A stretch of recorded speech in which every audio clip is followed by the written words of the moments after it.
So ito po yung paddle. Madumi pa. Hindi pa ginagamit. Yan po yung RMP solution. Ito. Mastitis test solution. Nilalagyan po ito sa loob. Pagkatapos pipisain niya. Pag kinuha na yung gatas dyan. Ayan. Tapos pipisain ito. Yan, lalabas na. Yan, lalabas na ganyan. Saka mo ipapadin mo na. Yan, isi-shape na ganyan. Pag lumapot, may mastitis po yun or isomatics. So, yun po yun.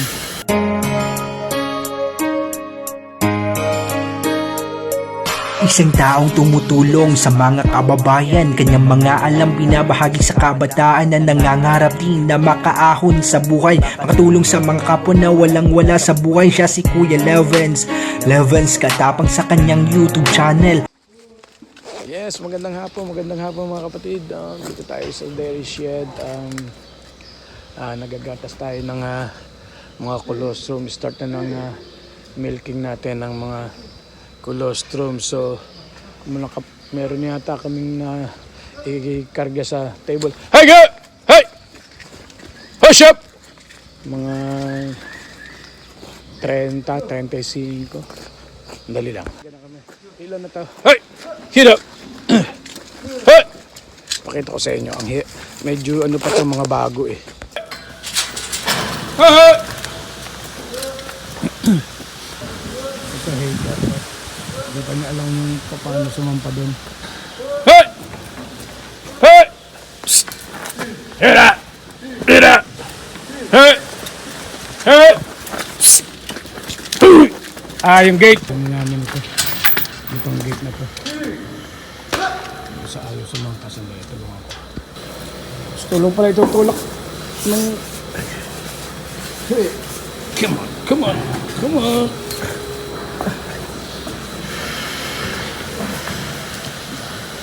Malakas po si Jesse, talagang kailangan nga, yan. Buti yung iba.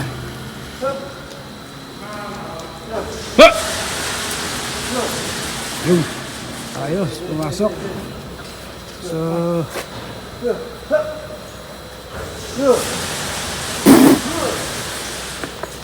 hey! Hey! Hey!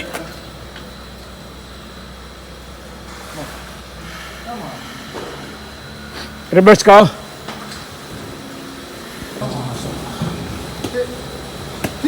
Baitan lang ang labanan din eh. Pag hindi yung binaitan, harili matatakot. Yan. Sige lang. Ay, Jay. Table. Pakipindot. Hindi kaya.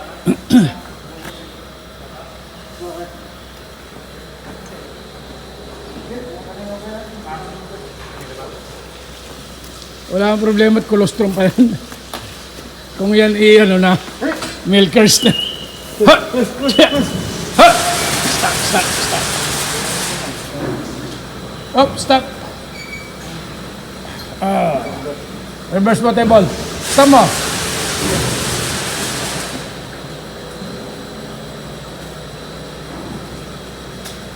Reverse. Maganit lang. Ay, umangat yung ano. Maganit lang, oh.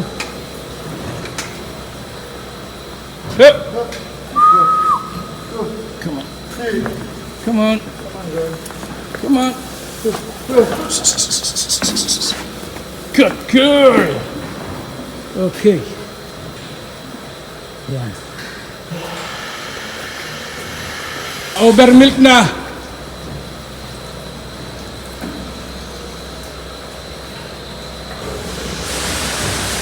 Natin yung mga baka dito na ipinaps on.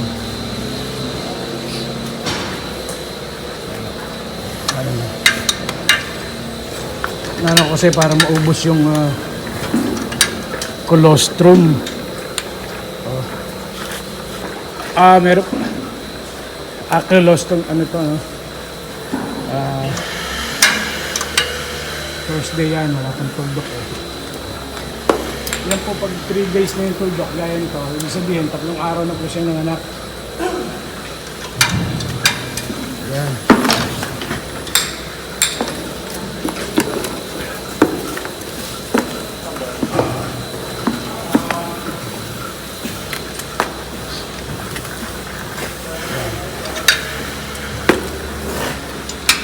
Dito po sa amin, ang sistema ng gatas, pagpasok ng mga baka, pag first day po, na unang araw niyang nanganak, first day niya na diniwan ko sa shed, so first day colostrum po siya, isang tuldok lang, isang tuldok. Kagaya po nito,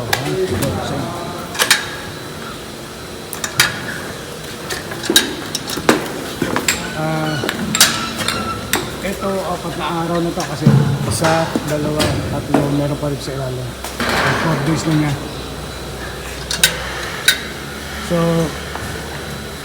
try namin yung 6 days, 6 na tuldok, 7 araw, papadel, pang 8 araw niya sa is yun na yung gatas niya kukolektahin, no? So yan, ito supposed to be ito 6 na, pakunti pa yung aming colostrum cow, so kaya ginagawa namin, so ipunin lang muna namin sila. Lahat ng may 6 na tuldok guguhitan namin ng ganito para sa kapag meron na kami mga 30 or 40 na baka na may guhit na ganyan, na may 6 na tuldok, ibig sabihin ready na siya para pumunta sa milkers. Ipapadol namin sila bago sila ilabas, no? Ipapadol. Nakikita ko sa inyo yung paddle ko kanina. Ayan. So yan po, ito yan, lahat sila mga 6 days or more na sila, 6 days or more. So, ini-strip sila, wala namang mastitis. So, bago sila alisin dito sa colostrum, atin muna silang ipapaddle. So, ipakita ko sa inyo yung paddle. Sandali lang po, ha? So, ito po yung paddle. Madumi pa. Hindi pa ginagamit.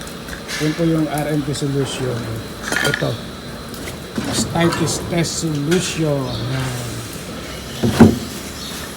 Ilalagyan po ito sa loob, pagkatapos pipisain niya pag kinuha na yung gatas dyan. Ayan, tapos pipisain ito. Ayan, lalabas na ganyan. Saka mo ipapadin mo na. Ayan, isi-shape na ganyan. Pag lumapot, may mastitis po yun or isomatics. So, yun po yun.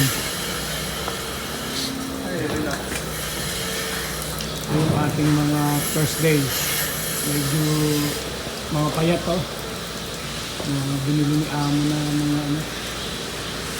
mga hater. Ayan.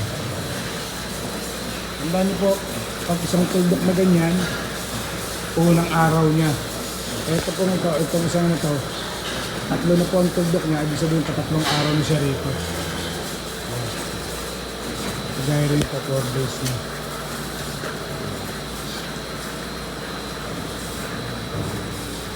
Oxy po yan. Binibigyan yung mga hater para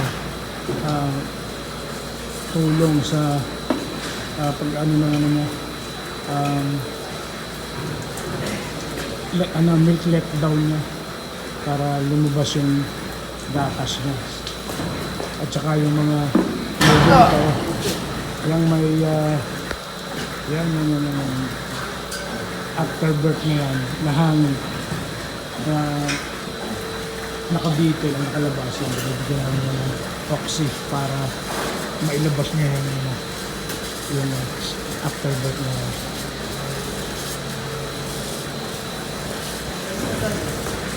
I-strip mo lang. Mastitis kaya? Colostrum. Medyo klagi po yung kanyang gatas.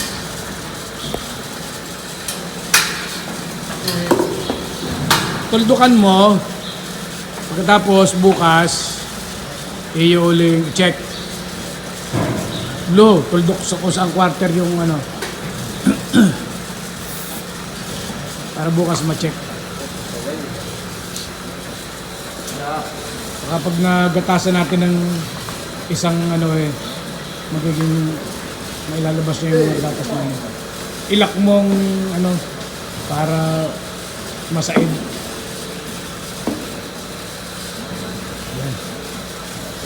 Kuha na natin sila rito. Ako mag-check ng springer.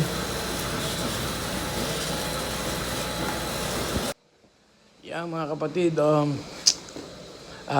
nag-start na kami ng milking dito. Colostrum na, mga colostrum. So mga 40 yan, mga 40, mga 40 magit, mga 42 na yung aming ginagatasan ngayon. So kaya meron na kaming colostrum. Pure colostrum pa ngayon, ano? Yan, so try ko na mag-upload ng mga video, ano, pakapika pero like gaya niyan, colostrum. So pakita ko sa inyo yung sistema, no? Gaya niyan yung mga dot. Ang amin dito dot pintura. Kada isang araw isang tuldok. So sa iba kasi yung ano, insulation tape, sa amin pintura. So yun. Tandaan niyo po, first day isang tuldok, second day tatlo, fourth day, ha? Kada tuldok isang araw po 'yan. Yan mga kapatid, sana meron akong konting na ituro sa inyo, no? At sana meron kayong konting natutunan.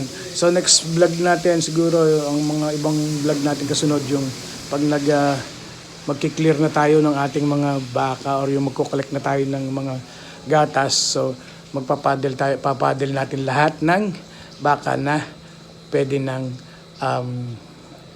pumunta sa milkers, o maggagawa na tayo ng isang move o isang herd, o mag-start na tayo ng herd na milkers. Paghiwalay na natin yung colostrum at yung milkers, no?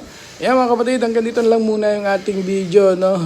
Maraming salamat sa inyong panonood, at sana suportahan niyo lagi yung ating channel, no? Levins Katapang po, pakisubscribe niyo naman po. Sige po, ingat po tayong lahat. God bless.